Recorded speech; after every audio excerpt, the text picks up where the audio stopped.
गोटे नारी घरर जेते काम करूना कहीं सकाळु 5 रु राति शोइबा जाए से केते घर काम व्यस्त रही थकी न थाए, किंतु ताकू थकई दे थाए मनरु हृदय परिवार किछि कटु कथा और स्वामीकर टिके भल पाइबार अभाव हो गले।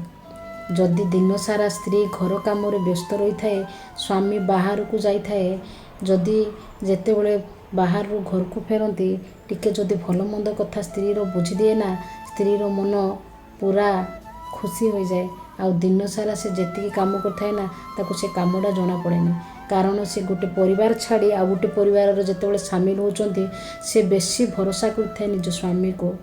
तेणु स्वामी माने टिके भाबिबा कथा, कारण आपण माने जेमिति बाहर काम करिक थकुचंती, स्त्री माने घरे मध्य दिन सारा समस्तंकर कथा बुझु बुझु से मध्य थकी पड़ती।